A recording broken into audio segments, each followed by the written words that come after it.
everyone. It's me, Amber Black from Amber Black Chats. You are listening to the Mama Chat series where we are going to be talking about all things parenting. We're having some parenting potpourri episodes. So far, we've talked about the pregnancy stage, baby stage, and in this series, we are going to be focusing on some storytelling, but more importantly, how can God's words encourage us as we parent and as we figure out this crazy thing called life, which I haven't figured out. We probably will never figure it out, but we're going to work together to lean into the Lord, lean into what his wisdom He's given us, so that we can parent to the best of our abilities. So as we start today, I told you last week that the least favorite part of developmental for me as a person working with children is that baby to 4-year-old range. Now, I will tell you, I love them one-on-one or even like in tiny groups. It's so much fun. They just require so much out of you, and it is draining and exhausting. So it is not my favorite part of the world to lead, but I love all that happens in these little brains during this time. Part of my job as a children's ministry director is overseeing the ministry for babies to 5th grade. And on Sunday mornings, I split my time between the preschool area and the elementary school area. And I will tell you, we do some large group worship time in preschool, and that is one of my favorite highlights of my week. Those kids come in there and we sing and we dance. We're teaching them how to worship the Lord. And it is so much fun to see them just fully engaging, and at this point of life, they don't care what other people think. And so they're all in with their dance moves. They're all in with the lyrics, right or wrong. And they're just pretty dang precious. So when I say it's not my favorite, there are also parts of it where I absolutely am so humbled that I get to be part of that stage of life for some kiddos. It is incredible. Now, when it was my kids, the toddler phase was really difficult. As an aunt, I enjoyed the toddler phase because I got to be really fun and engaging and do specific things with my nephews.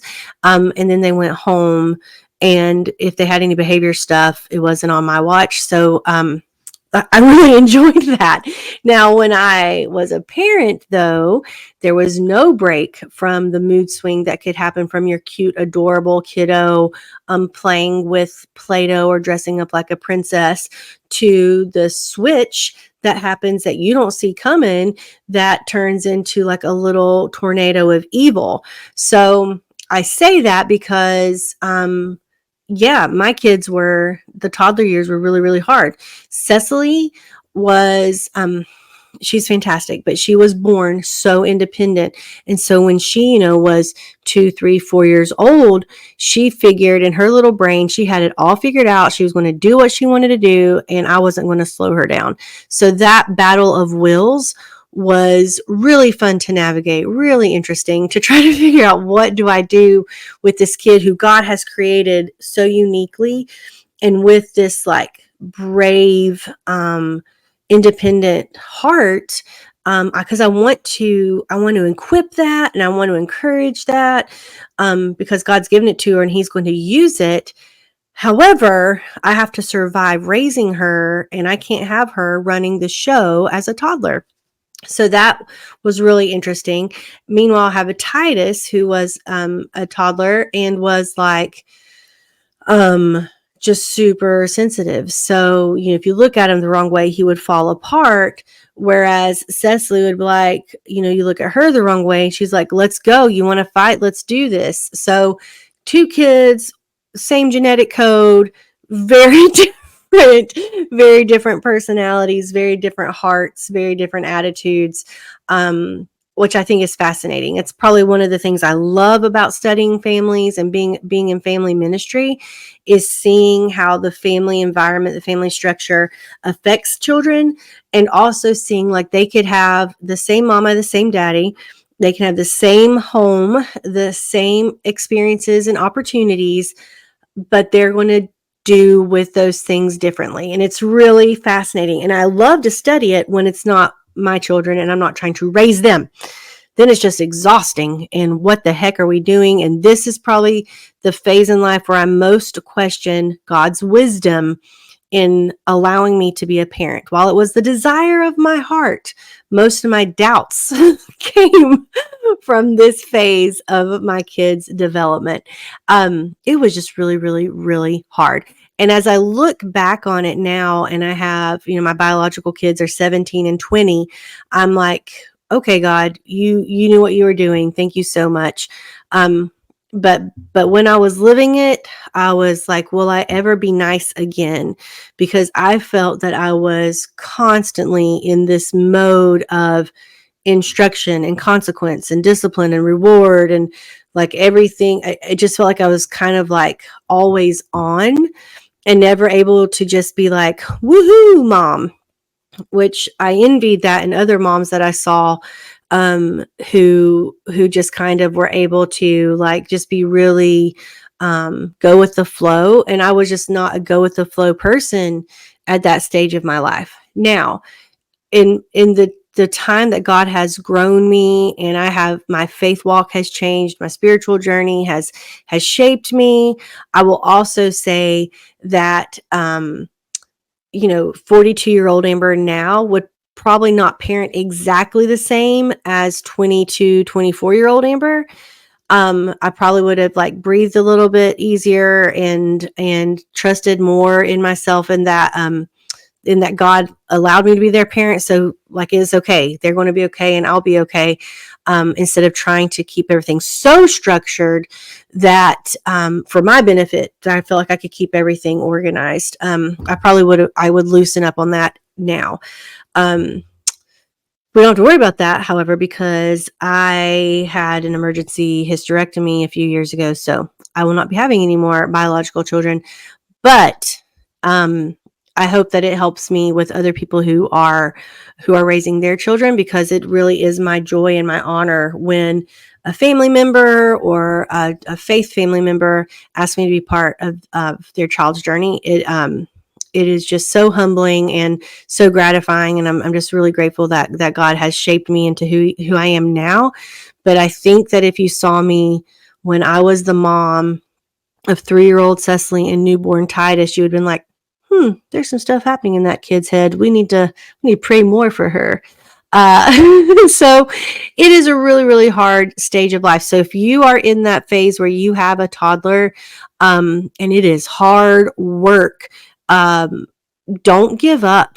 Don't give up. I actually have this verse from Isaiah, and this is actually, Isaiah was a prophet, and he was God's mouthpiece and spoke to God's chosen people, the Israelites. But I like to imagine that God would be saying this to me too when it comes to the lens of parenting, because I rely on this verse a lot. This is from Isaiah 41:10, and it says, "Do not fear, for I'm with you. Do not be afraid, for I'm your God. I will strengthen you. I will help you. I will hold on to you with my righteous right hand."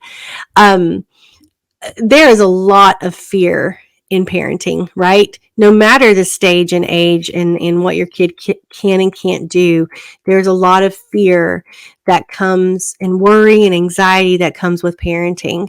And I say this to my children a lot, that, God is not the God of fear. And I can say it really easily, just flows off the tongue when I'm talking to my children. But I have a hard time applying that truth sometimes to my own life and heart, especially as a parent.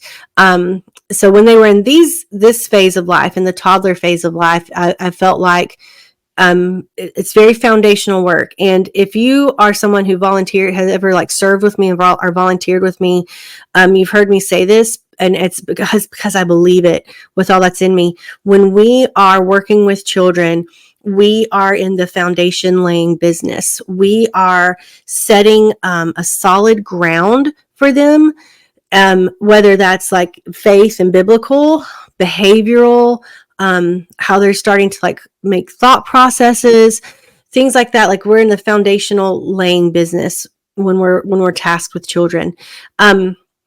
So it's so important. So these years of development are so important in starting off with instruction for our children, starting off with age and stage appropriate conversations, age and stage appropriate chores and expectations.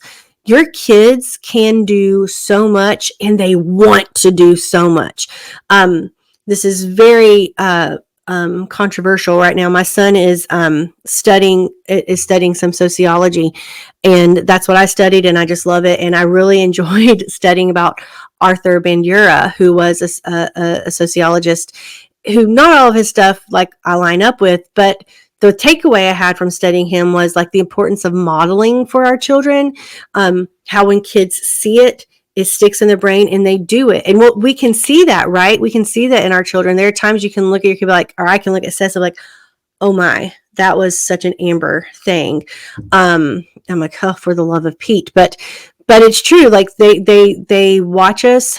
They are absorbing information all the time, even as toddlers. They're seeing how we interact with our spouse.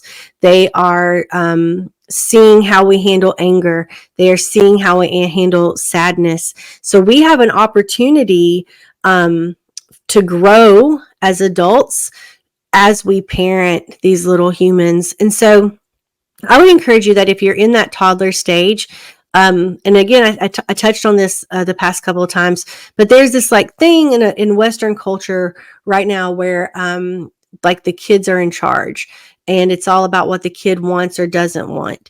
I would say that's a really dangerous mindset to live in. Now, I do think that there are times where we can be like, have a lot of grace and leeway and let the kid like make some really great decisions and let them pick dinner or something fun to do or something like that. Absolutely. But I would say holistically, overall, they're really needing guidance from you and structure from you. They need to know where their limits are. They need to be able to follow instructions. When we let a toddler just like run the show, or any child at any stage like be in charge of all the things, their brain is not formed yet in a way that they can make the best decisions. We need to give them decision-making opportunities that are age and stage appropriate. But at the end of the day, the job is yours. It's your job to parent. It is not the child's job to parent themselves. So it's okay for you to have a line in the sand. It's okay for you to have an expectation. It's okay for you to have your kid work alongside of you. I remember when my kids were little, and I was super, super type A when I was younger. And I'm still trying, like working through perfectionism and all these kind of things. But I do feel like I've grown a lot from when I was in my 20s. But in my 20s, I wanted everything to make sense. Don't we all just want things just to make sense? And like I'd even have my dishes a certain way, and this where things were in my home. And I remember like the first time Cecily wanted to help me unload the dishwasher, and I was like, no, my gosh, you might break something. You don't know where it goes. You're making more work, and like all these reasons to not include her. And then it dawned on me, like, I really want her to be able to, like, she's showing interest in it. One, so let's hone in on that she's showing an interest in it. And I have time. Like I did. I was a stay-at-home mom at that phase. And now I'm not. I'm a full-time, like working mom and have been a full-time working mom for a long time. And it did take longer to teach my kids to do certain things. But man, I'm living in the reward of that now, because there are often times when I have, like, if I have a long day or a long work day or something, that I will come home and my kids will have done the laundry, done the dishes. They still haven't mastered the cleaning their bathroom without instruction. But overall, like, there's so much stuff that I can come home and I'm like, oh my gosh, thank you guys. Thank you for doing the laundry so that I can have this really long work day and not come home and have to work a second job. And that started when they were little. That started when they were toddlers, and taking the time to teach them and train them. And it was exhausting. There were some broken dishes. There were some, like, yes, you folded those towels, and then like later after they take a nap, like you're refolding the towels so that they'll fit in that weird little cabinet in your bathroom or whatever. But it's teaching them these skill sets and teaching them these things that they're going to need later in life. we've had lots of conversations in our family where I've said to my kids, my job is to love you really well, and love looks like a lot of things. And for when you are no longer living with me, or when I'm no longer on this earth, that you're able to successfully navigate life. So in order to do that, you do need to know how to do the dishes. You do need to know how to do the laundry. You do need to know how to mow the yard. And all that started when they were toddlers. They were not mowing the yard when they were toddlers, but they would come out and help pick up sticks, or they would help like rake leaves or whatever. So I would say it's countercultural right now to include your children in tasks, and it's for whatever reason it's against, like, it's a weird thing to have like discipline for your kids. And maybe it's because the generation I grew up in, we had so much discipline and so much structure that we want to break away from that and for our kids to have more fun.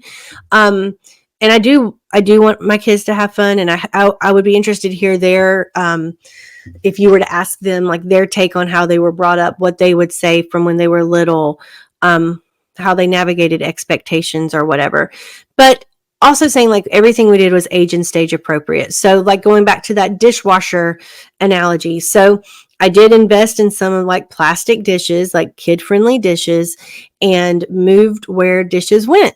And so all the plastic stuff would be on the lower cabinets, which is where my pots and pans used to be. And it was okay. It did not change anything in my life because it just didn't. It was just moving things from point A to point B. And I just remember the pride that my kids would see, like when they would finish unloading the dishwasher or help me unload the dishwasher. They would be tasked when they were little with matching socks while I folded clothes, or they would have to fold all the hand cloths or the dish towels. And even when they were toddlers, they were actively involved in helping me around the house. Long term, that's a beautiful payoff I'm living in right now. Short term, it was teaching them a skill set. It was time with them. And we could make it as fun as we wanted. My kids used to say after they saw the original Mary Poppins, they were like, "Mom, you're like Mary Poppins," which I had, like pride in that. Because I loved Mary Poppins when I was little. Watching that movie is like one of my favorite movies. But it was kind of like, whoa, she's a little bit scary because she's so like, the things that you have to get done. But they're like, but you would make it fun. And I didn't often feel like I was a fun parent for my kids, especially in this toddler age. But their reflection of it, at least in what they've told me, was like they felt that it was fun because they were learning something. They were working, but there was also like a reward for it. So I'm a big believer in consequences, teaching our kids about consequences, because when they don't live with us anymore, they're going to experience that. We're not doing them any favors by catering to their every need and then sending them off to college or into the workforce where a boss or a professor is not really going to care about a lot of things, because their job is to teach them the next thing. So it's finding that balance in your home. And I would encourage you also, just being on the same page as parents is really, really important. When you're not on the same page as parents, it causes so much confusion within the household. So if we had like simple things, when my kids were toddlers, we used like sticker charts. We had like one of those whiteboard chore chart things. And they loved it. They loved earning stickers. They loved moving the thing on the whiteboard.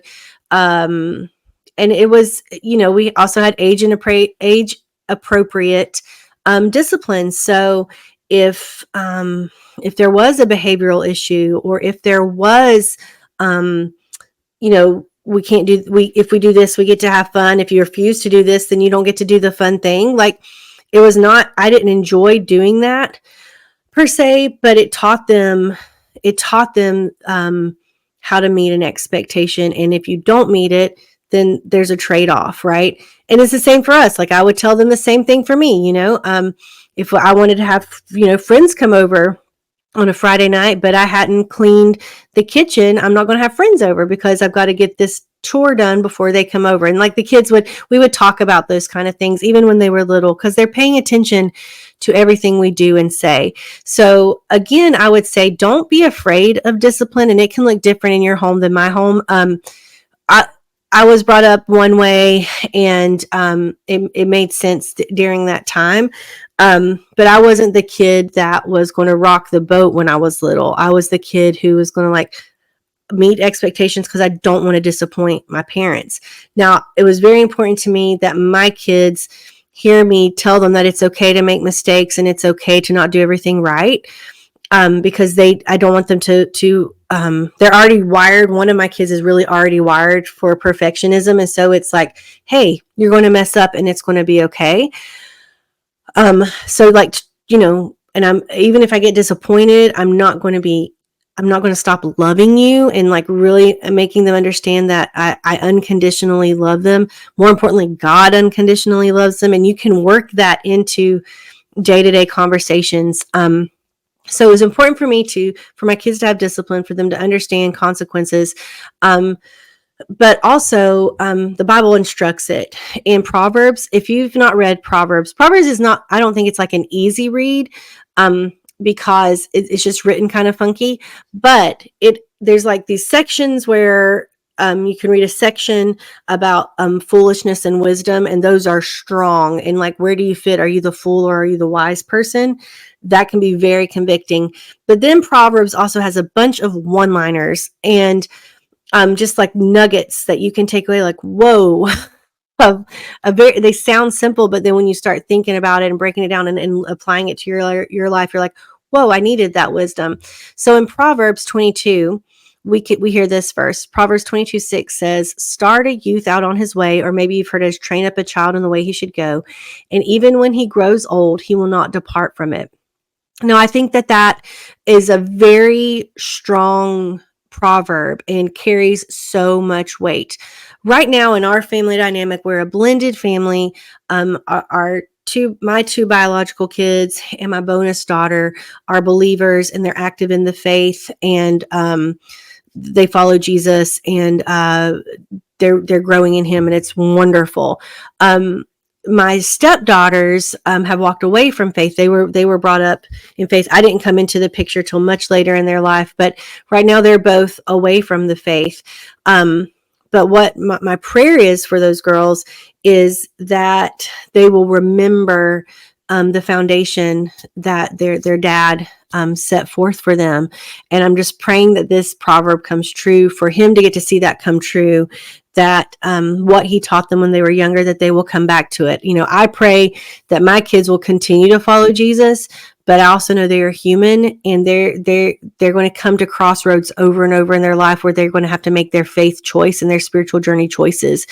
But my prayer is that the foundation is solid, because it's built on his word and his truth, that they will come back to it if they ever walk away.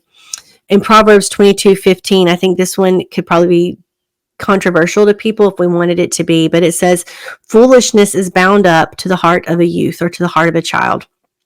A rod of discipline will separate it from him.